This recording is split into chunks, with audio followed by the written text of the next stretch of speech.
Bonjour, ici Stéphane Pratt. Au cours de cette vidéo, je vais vous parler des paradigmes de conscience.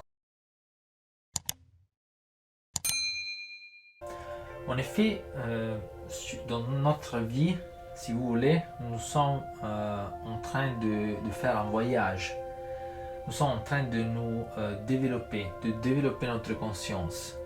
Et il y a des différentes façons de connaître la réalité. Et donc des différents niveaux de conscience.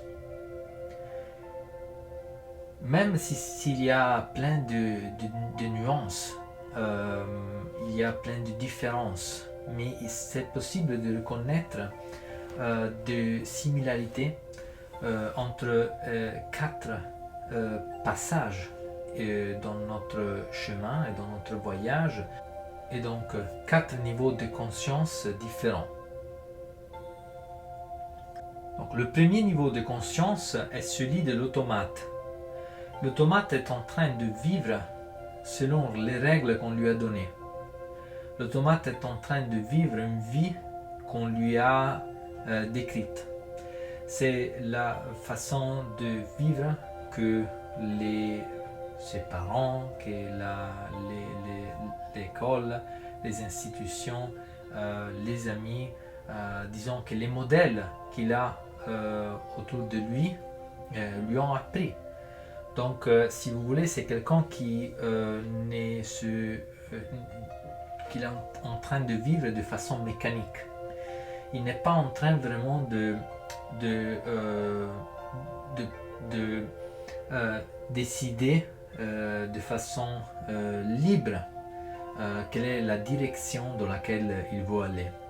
C'est quelqu'un qui est en train de faire ce qu'il pense que les autres souhaitent qu'il fasse. C'est quelqu'un qui a peur d'exprimer sa vraie nature parce qu'il a peur de faire énerver les autres. Et bien évidemment, les autres vont s'énerver. Donc, de ce point de vue, il a peut-être raison. Peut-être qu'ils ne vont pas s'énerver. Mais la question, c'est qu'il n'est pas en train de faire ce qu'il sent vraiment. Il n'est pas en train de suivre sa vraie nature. Il est en train de se comporter en réaction à des choses qui se passent à l'extérieur et en conformité avec des règles qui lui ont imposé. Donc, que l'école, comme je disais, la société en général est en train de lui montrer comme la seule façon possible pour lui de vivre sans déterminer du conflit avec les autres. Eh bien, une personne qui se trouve dans ce paradigme, elle va avoir une petite voix dans sa tête qui lui dit que cette personne est beaucoup plus que ce qu'on lui a fait croire. Elle sait qu'elle est plus grande. Elle sait qu'il y a plus. Elle sait que elle cherche, elle voudrait s'exprimer. Elle sait, il y a une pensée, il y a quelque chose qui lui dit qu'il y a plus que ça. Mais en revanche, elle n'a pas de temps. Parce qu'il faut se dépêcher. Il y a plein de choses à faire. Il y a des listes. Il y a des objectifs. Il y a des gens qui nous poussent à avancer. Je n'ai pas de temps pour penser à ces choses-là. Je n'ai pas de temps pour chercher à changer le monde ou même certainement pas pour écouter mon cœur. Parce que l'idée c'est que cette personne est totalement dans son esprit, est totalement dans son ego. Donc l'ego connaît ce qui s'est passé dans le passé.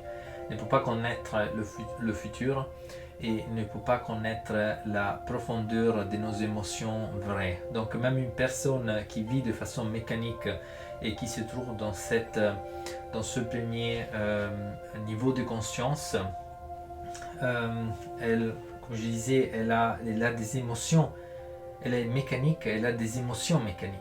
Donc des émotions qui sont totalement liées à ce qui se passe à l'extérieur et qui ne lui appartiennent pas vraiment. Donc c'est quelque chose plutôt qui est en dehors d'elle. Elle n'est pas vraiment confiante en, rien qui soit lié au développement personnel ou à la recherche de sa vérité, à l'introspection, parce que, si vous voulez, elle a une connaissance de soi, mais c'est une connaissance plutôt superficielle. Elle est plutôt liée à des idées qu'elle a d'elle-même. Donc c'est plutôt des représentations totalement mentales de sa vraie nature. Mais elle ne connaît pas sa vraie nature, même quand elle pense de la connaître. Le deuxième passage et la deuxième phase, c'est le deuxième archétype, c'est celui de l'artiste. Donc l'artiste a eu la perception de sa véritable nature. Donc l'artiste est totalement dans la communication. L'artiste est en train d'exprimer sa vraie nature et de permettre aux autres de connaître ce point de vue est totalement personnel. Donc l'artiste a compris qu'il a un rôle dans la création de la réalité. Il a compris d'être unique. Il a compris qu'il y a quelque chose qui est beaucoup plus large. Il y a quelque chose de beaucoup plus grand et que peut-être que les autres ne se sont pas encore rendus compte, bien évidemment, parce que beaucoup d'entre eux sont des automates, donc ils ne savent pas, et donc l'artiste veut communiquer ça. L'artiste est en train d'exprimer sa pensée. Il est en train de découvrir le pouvoir de la pensée positive et donc le pouvoir également de la manifestation de soi, et donc de manifester une réalité qui est plus en ligne avec soi-même et également de partager ça avec les autres, donc de lui permettre de faire partie de cette vision. Le souci, c'est que l'artiste, il est en train de créer des mondes dans lesquels il n'est pas en train de vivre. Parce que l'artiste, il est totalement dans cette création, dans cette imagination créative de sa vie, mais il n'est pas en train encore de guérir soi-même. Donc il n'est pas en train d'aller en profondeur dans soi-même, dans soi-même et dans son nature profonde. Donc il sait d'être unique, il a une perception de ça, mais c'est encore une perception profonde, parce qu'il est en train d'agir à l'extérieur. Il est en train de composer de la musique, de faire de la peinture, il est en train d'écrire, il est en train de participer à des conférences, il a commencé à écrire sur un blog, il a écrit un bouquin. Il parle d'un sujet qui lui appartient, d'une passion qu'il a avec sa famille, avec ses amis. Il veut partager ça, il veut qu'il sache qu'il y a plus de ce que ces gens-là croyaient être la réalité, et donc qu'il y a plus de choix, il y a plus de possibilités, c'est un monde plus grand. En revanche, il n'est pas en train d'être en ligne avec ça. C'est-à-dire qu'en lui-même, il y a encore des mécanismes qui font partie de l'automate. Il n'est pas encore allé en profondeur pour changer et pour guérir, pour se libérer de ce mécanisme, de ce qui reste de l'automate. Et donc, il est en train de s'exprimer, il a compris ça, mais il est plutôt à l'extérieur. Les artistes commencent à être intéressés au développement personnel, car ils veulent se connaître mieux. Mais ils vont être surtout en lien avec tout ce qui concerne l'expression de leur volonté, la définition d'objectifs. Si vous voulez, dans ce paradigme, on peut voir un peu le développement personnel à la Tony Robbins, donc une partie, si vous voulez, de la programmation neurolinguistique, donc le fait de avoir un objectif et après ensuite faire une série d'actions pour pouvoir obtenir ce que l'on souhaite. Après, en revanche, le souci c'est que comme il n'est pas vraiment centré, l'artiste, il n'est pas vraiment centré sur lui-même, donc peut-être il va poursuivre des batailles, quelque chose d'incroyable, faire des changements, donner beaucoup aux autres, mais en revanche, il se sent qu'il n'est pas sûr de ce qu'il est en train de faire. Il dit, mais bon, mais c'est vraiment moi qui veux ça. Il ne peut pas savoir ça parce que dans ce paradigme, c'est très difficile. Donc il est en train de donner une vision au monde, et cette vision, certainement, elle fait partie de lui. Donc c'est pas quelque chose, c'est pas une illusion, c'est toujours quelque chose qui fait partie de lui, mais c'est seulement une partie. Donc il est surtout lié, par exemple, à ça, au côté positif, donc aux émotions positives, disons à une création de la vie liée à la pensée positive. Mais il est totalement en train d'ignorer son côté obscur, son obscurité, la partie négative. Donc le souci c'est que ensuite, quand il y a ce processus de création qui est activé, il y a des choses qui commencent à se passer. Certaines choses vont être positives, et il y en a plein, il y aura plein de miracles, il y a plein de choses que l'artiste peut faire, mais il y a également plein de choses négatives. Et ces crises-là, l'artiste n'arrive pas à les voir. Donc il va vraiment subir cette situation, et il va se demander mais pourquoi ça se passe. Et donc là, il y a la crise de l'artiste. Et bien, plein de monde va rester artiste, donc il va continuer avec sa volonté à pousser dans une certaine direction. Autrement, il y a la possibilité pour un nouveau paradigme. Et le paradigme suivant, c'est celui de l'alchimiste. Donc l'alchimiste, si l'artiste était en train de travailler à l'extérieur, l'alchimiste est en train de travailler à l'intérieur. C'est un travail de transformation intérieure, car l'alchimiste a compris que pour transformer le monde extérieur, il faut travailler sur lui-même, il faut travailler sur ses émotions, il faut travailler sur ses états, il faut se connaître, il faut comprendre ce qui est vraiment important pour lui, il faut comprendre son identité, il faut comprendre son authenticité, il faut être vraiment lui-même. Il sait qu'il y a des émotions négatives, donc il sait qu'il y a un côté d'obscurité.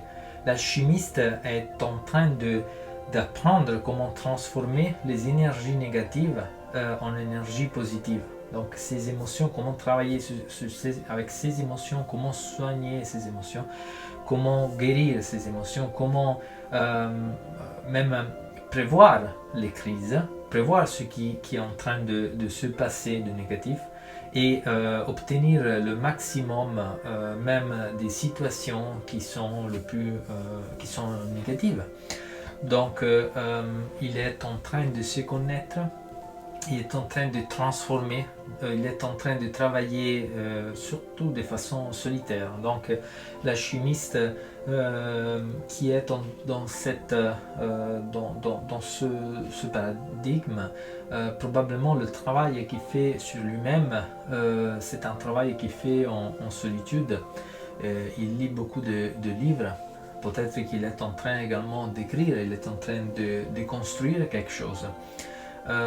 Il est en train d'étudier le développement personnel, souvent oui, il est en train d'apprendre surtout ce qu'il a appris, l'alchimiste, c'est ce que l'artiste en partie était en train d'ignorer, et c'est le fait qu'il y a des lois universelles, et ces lois universelles sont en train de travailler, et soit qu'ils n'en soient conscients ou qu'ils n'en soient pas conscients. Donc c'est pas suffisant sa volonté et même le fait de comprendre sa nature, ce qu'il veut, c'est une partie, ça fait partie du jeu, mais c'est pas tout, parce que ensuite il y a également le fait de comprendre ces lois universelles et comprendre comment ces lois sont en train d'interagir avec lui, et d'interagir avec son processus de création. Donc, par exemple, dans ce paradigme, on commence à connaître la loi de l'attraction, à être intéressé à tout ce qui est le monde des énergies subtiles, les vibrations. On commence à comprendre comment nos émotions, la valeur de nos émotions, notre inconscient, toute une série de choses qui avant, disons, l'artiste avait compris, connaissait l'existence de ces choses-là, mais il n'était pas en train de les appliquer, il n'était pas en train de les comprendre en profondeur. Et tout ce parcours de transformation, c'est le parcours vraiment de l'alchimiste. Donc l'alchimiste est vraiment en train de travailler pour se transformer. L'alchimiste est en train de poursuivre une transformation personnelle. Et il est en train de le faire afin de poursuivre quelque chose qui a identifié comme un événement qui lui apportera ce bonheur qu'il est en train de chercher. Par exemple, cela pourrait être la liberté financière, cela pourrait être un voyage, le fait de voyager beaucoup, le fait de construire quelque chose qui lui permettra de vivre sa vie d'une façon différente.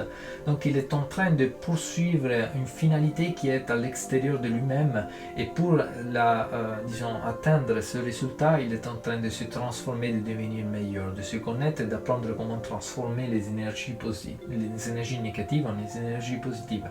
Il est en train de prévoir où sont les obstacles et de changer, de modifier, d'utiliser en gros sa partie positive,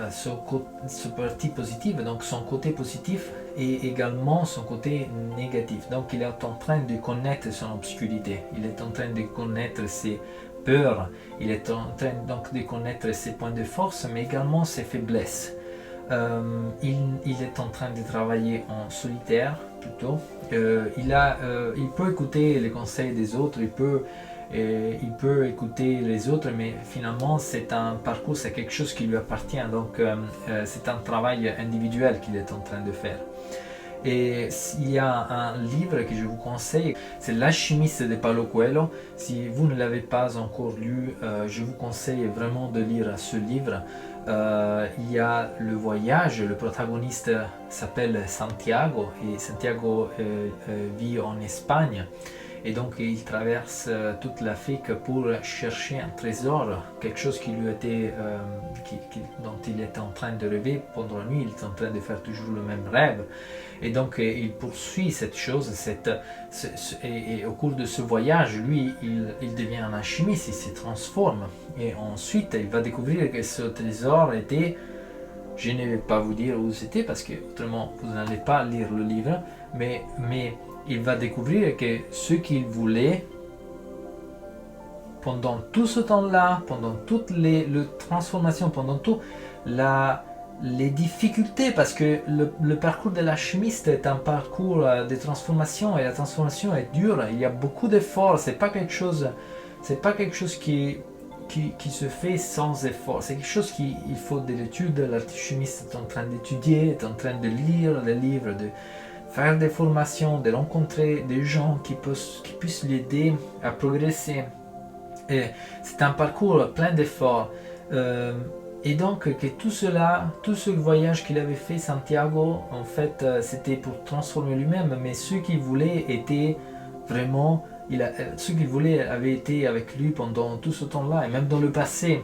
Donc l'idée, c'était vraiment, il ouvre, si vous voulez, son troisième œil. Il comprend quelque chose de plus grand que lui, et à ce point-là, dans le moment dans lequel il apprend cette vérité, c'est que ceux qui cherchaient étaient avec lui, il peut alors devenir un magicien.